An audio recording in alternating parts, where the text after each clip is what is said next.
صلوات اور آل محمد کی لاکھ پر بلند ترین آواز محمد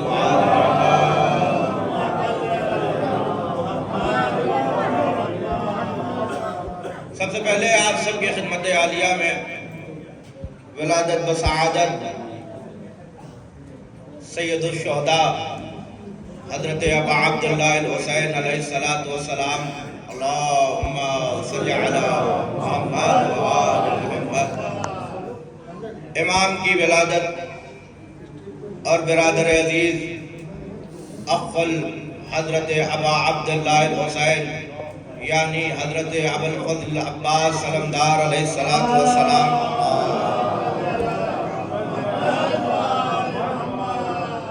ولادت اس بابل یہ یاد رکھیے گا ہمارے مانگنے میں کوتاہی ہو جاتی ہے اور اس سے بڑی کوئی عطا نہیں ہو سکتی کہ اللہ نے جسے اس کائنات میں یہ سلطنت عطا کیا کہ چاہے دنیا کا کوئی انسان کبھی بھی مانگے نام عباس کا آ جائے تو مسلک نہیں دیکھنا ہے عطا کرنا ہے، مذہب نہیں دیکھنا ہے عطا کرنا ہے، اس لیے کہ نام عباس کا آ گیا ہے۔ کیوں؟ اس لیے کہ جسے اللہ نے باب الحوائج قرار دیا، جسے اللہ نے کائنات کی وہ عظیم ترین نعمت عطا کیا کہ جسے رضائے اذن الہیہ کہا جاتا ہے۔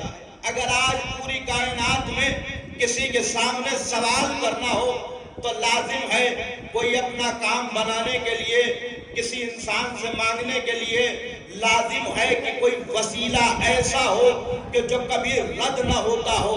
اب آپ اس سے زیادہ کوئی اور بہتر وسیلہ لا ہی نہیں سکتے۔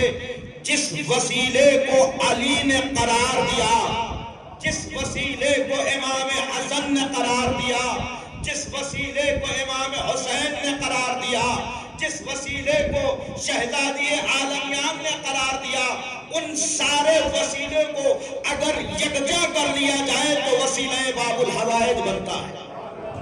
اور آج اسی کی شب ولادت ہے، کیونکہ تاریخ کے اعتبار سے کل ہم لوگ جناب ابا عبداللہ الحسین کی شب ولادت منا چکے ہیں، اور یہ محفل کا عنوان جشن سلطان کربلا بمطابق تاریخ جو ہے وہ جشن صبر و وفا رکھا گیا کہ جس میں اللہ کی سب سے بڑی نعمت کہ ہم سب کو اللہ نے یہ وقار اور عزت عطا کیا کہ آج جب ہم نے اپنی نحیف سی آواز کو بلند کیا تو دور دراز سے شہراء ہمارے ہاں لبیک کہہ کے آئے ہوئے ہیں۔ یقیناً ان کے لیے آئے ہوئے شہراء کی بارگاہ میں نذران عقیدت پیش کرنے سے پہلے شکریہ ادا کرتا ہوں کہ ان لوگوں نے ہماری جماعت اور ہم جیسے لوگوں کی نحیف آواز میں لبیک کہا۔ ہم سب اس بارگاہ کے غلام ہیں کہ جس بارگاہ میں آنے کے لیے شرط صرف اتنی ہے کہ لہو پاک ہونا چاہیے۔ عطا سب کچھ ہو جائے لیکن شرط صرف اتنی ہے کہ لہو پاک ہونا چاہیے۔ اور اسی مرحلے کو بیان کرنے کے لیے میں نے صرف 20 منٹ آپ کا لوں گا اور جناب امام ابا عبداللہ الحسین اور غازی ابو الفضل عباس کے حوالے سے مرحلہ پیش کر کے میں اپنی جگہ لے لوں گا، اور انشاءاللہ پھر آپ محفل کا لطف لیں گے بہترین اشعار کے ذریعے سے کہ اسی لیے میں نے پیش کیا جناب سید المرسلین ختم النبیین حضرت محمد مصطفیٰ صلی اللہ علیہ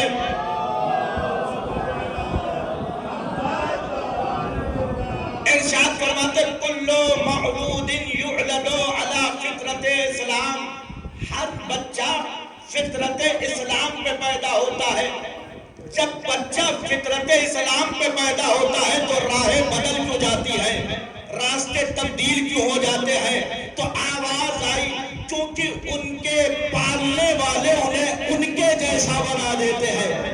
بڑی توجہ رکھیے گا، میں یقیناً کوشش کر رہا ہوں کہ 10 سے 15 منٹ کے اندر وہ مرحلہ آپ کے زیر سماعت کر دیا جائے تاکہ آپ جو ہے وہ عرش اعلیٰ پر نظر آئے اور انشاءاللہ اشعار آپ کے زیر سماعت ہوتے رہے کہ اللہ نے اسی لیے اپنے نبی کے ذریعے سے ارشاد فرمایا ہے میرے محمد ان سے کہہ دیجئے کل مولود یولد علی فطرت اسلام، ہر بچہ فطرت اسلام پہ پیدا ہوتا ہے، اس کے پرورش کرنے والے، اس کے تربیت دینے والے اسے اپنے جیسا بنا لیتے ہیں۔ تو ہم نے تاریخ میں ڈھونڈنا شروع کیا کتنے بچے آئے اور کیا کیا بنے، تو ہم نے ایک جگہ پر جا کے اپنے قلم اور تاریخ کو روک دیا، اور روکنے کے بعد نشان کرنا شروع کیا، دیکھنا شروع کیا کہ کون آیا، کہاں سے آیا اور کیا بنا۔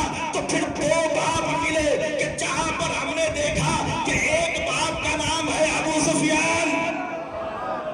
نہیں، آپ ایسے سنیے گا جیسے آج جناب امیر کا جشن ہے، اس لیے کہ 1 سے لے کے 12 امام تک کے لیے ہمیں جو ہے وہ سعادتیں پیش کرنی ہے کہ جہاں پر ہم نے دیکھنا شروع کیا تو ایک باپ ملا کہ جس کا نام تھا ابو سفیان، ایک باپ ملا کہ جس کا نام تھا ابو طالب۔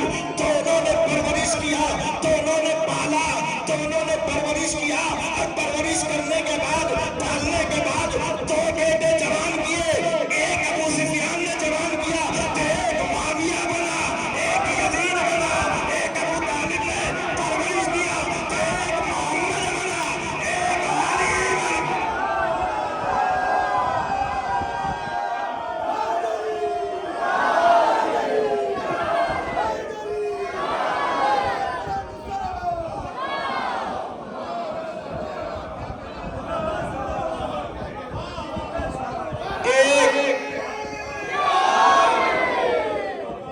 ایک معاویہ بنا، ایک ابو سفیان، ایک یزید بنا، ایک نہیں 2 بیٹے ابو طالب نے پالے، ایک محمد بنا، ایک علی بنا، ایک محمد بنا، ایک علی بنا۔ تو بات تو سمجھ میں آ گئی نا، جیسی تربیت ہوگی ویسی اولاد ہوگی، جیسی تربیت ہوگی ویسی اولاد ہوگی۔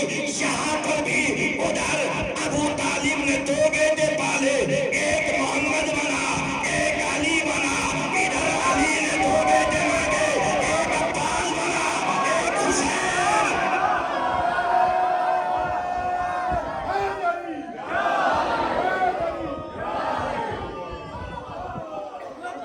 ایک عباس،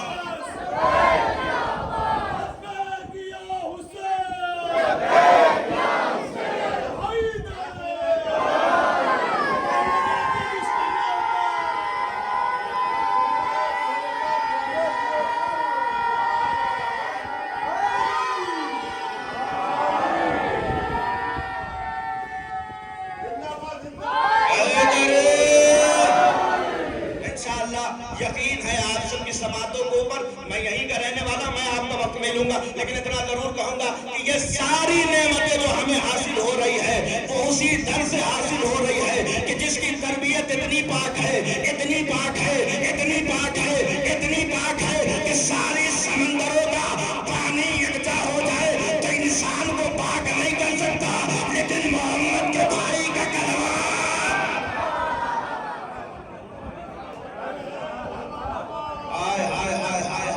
اگر محمد کے بھائی کا کلمہ پڑھ لے تو اتنا پاک ہو جائے، اتنا پاک ہو جائے، اتنا پاک ہو جائے کہ اگر دنیا میں کوئی نجاست اسے چھو بھی لے تو وہ نجس نہیں ہوتا۔ بس یہ سمجھ لیجئے کہ اتنا پاک ہو جاتا ہے کہ اب دنیا کو جب اس کے طیب و طاہر ہونے کا نشان دینا ہوتا ہے تو خون نہیں نکالنا پڑتا، یا علی کہہ دو۔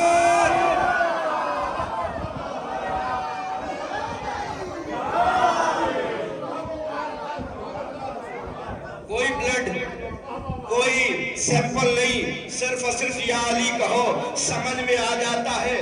ماں بھی پاک ہے، باپ بھی پاک ہے، ماں بھی پاک ہے، باپ بھی پاک ہے، اتنا پاک ہے، اتنا پاک ہے کہ اب کچھ لینے کی ضرورت نہیں ہے۔ تو بات سمجھ میں آ گئی نا، جیسی تربیت ہوگی ویسی اولاد ہوگی، جیسی تربیت ویسی اولاد، جیسی تربیت ویسی اولاد۔ سب کو سنیے، آپ نے ایک جملہ آپ کی زیر سماعت کرنا ہو، جیسی تربیت ویسی اولاد، جیسی تربیت ویسی اولاد۔ ابو طالب نے پالا، محمد بنا، ابو طالب نے پالا، علی بنا، علی نے پالا، پھر سے محمد بنا، آئے آئے آئے آئے، محمد محمد، پھر سے محمد، علی نے پالا، پھر سے محمد بنا، علی نے پالا، پھر سے محمد بنا۔ اب مرحلہ یہاں تک آ پہنچا کہ جب بھی اسلام کو پیش کرنا ہوا تو دو نام آئے، ایک کا نام علی، ایک کا نام محمد، ایک کا نام علی، ایک کا نام محمد۔ لیکن دنیا اس بات پہ حیرت کر رہی تھی کہ صاحب یہاں تک تو ٹھیک ہے، کربلا جب جائیں گے تو محمد کون ہوگا، علی کون؟ اس لیے کہ ابھی تک کوئی جنگ لڑی ہی نہیں گئی، جیتی ہی نہیں گئی، لڑی ہی نہیں گئی، جیتی ہی نہیں گئی۔ جب تک علی کا وجود نہ آ جائے، اب ہم سے نہ پوچھو عباس کو جناب امیر نے مانگا تو اللہ نے زہرا کے بدلے سے نہ عطا کر کے ام البنین کے بدلے سے کیوں عطا کیا؟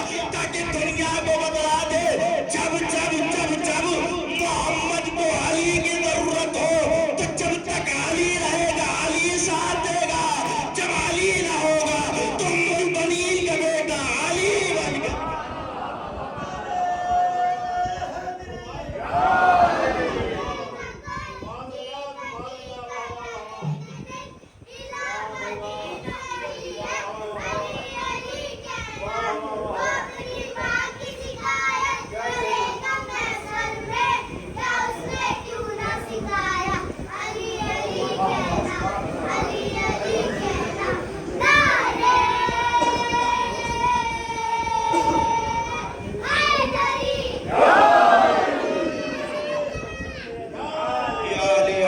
میں بس دو جملے اور کہہ کے اپنی جگہ لے لوں گا۔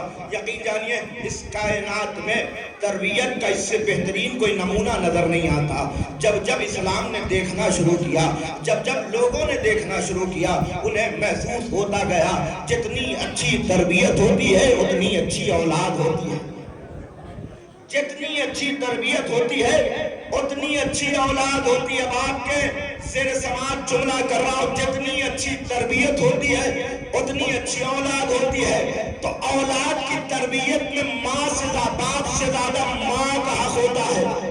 نہیں سن لیجئے گا، اور اس کے بعد پھر میں آپ کے زیر سماعت جو ہے وہ شاعر انشاءاللہ آتے رہیں گے، آپ جو ہے سنتے رہیں گے کہ جتنا زیادہ باپ کا مرحلہ ہوتا ہے اس سے زیادہ ماں کا مرحلہ ہوتا ہے۔ تو اب ضرورت ہے، باپ پتہ ہو گیا کتنا عالی ہے تو ماں کا بھی اتنا ہی عالی ہونا ضروری ہے۔ نہیں آپ اگر نہ پہنچے تو میں وہاں تک پہنچانے کے لیے صرف ایک چھوٹا سا مرحلہ آپ کی زیر سماعت کروں گا کہ جب کائنات کی ام المومنین کون، جسے آپ سمجھ رہے وہ نہیں، جسے میں بتلانا چاہ رہا ہوں وہ کائنات کی جب ام المومنین کون ماں، اس لیے کہ جب محمد آئے تو اللہ نے پرورش کا ذمہ کسے سونپا؟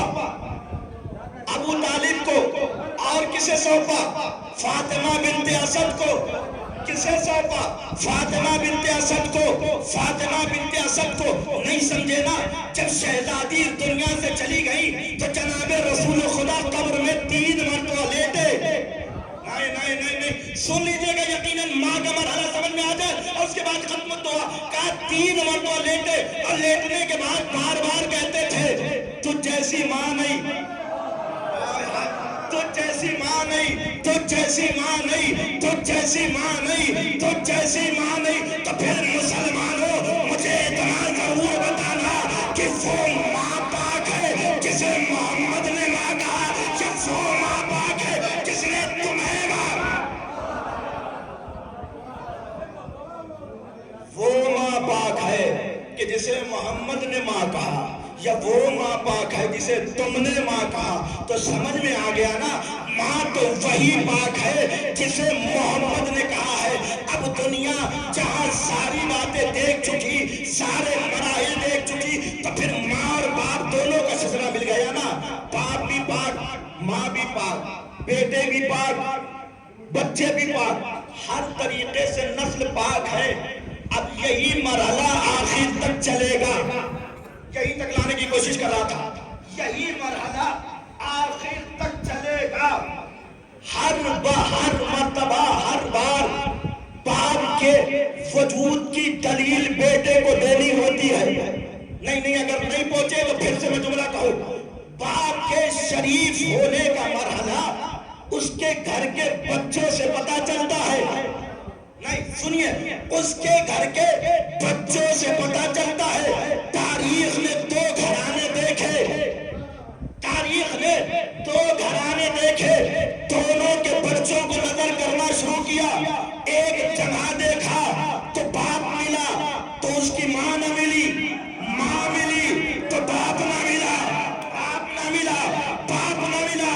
دوسری طرف دیکھا تو ماں مل رہی ہے، نسل مل رہی ہے، طیب و طاہر ہے، اتنی طاہر ہے، اتنی طاہر ہے کہ اسے خود اللہ کا نبی کہہ رہا ہے، اولنا محمد وآخرنا محمد وآخرنا محمد وکلنا محمد، ہمارے سب کے سب محمد ہے. یہی تو وجہ تھی کہ جب ہمارا 12واں امام آئے گا تو صورت میں محمد جیسا، سیرت میں محمد جیسا. پوری دنیا دیکھے گی کہ اس طیب و طاہر باپ کا بیٹا کیسا ہے. اور اس کے بعد پھر جو ہے یہ تخت پلٹے گا، اور انشاءاللہ اسی دعا کے ساتھ کہ یہ تخت جلد جلد پلٹے، حسینیت کا دار و مدار پوری کائنات پر ہو، وقت کے امام کے ظہور میں تعجیل فرما.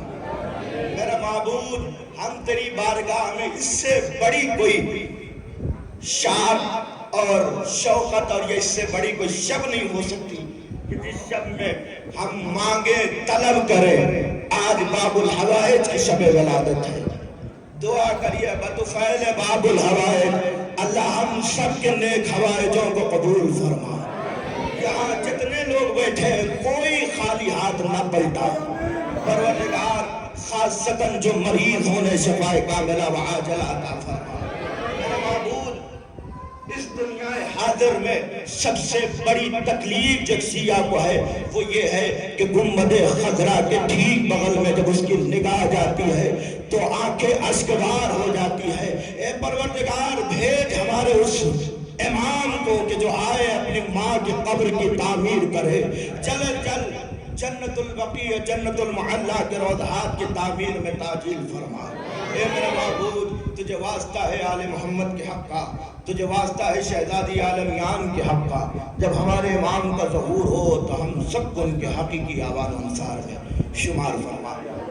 ہم لوگ صرف اور صرف جو ہے وہ 5 منٹ کے لیے کھڑے ہوں گے. یہ کیک جو ہے وہ کٹنگ ہو جائے اور اس کے بعد پھر انشاءاللہ شورا کا سلسلہ. آپ حضرات سے گزارش تھا کہ یہ درمیان میں کسی طریقے کو کوئی تخلص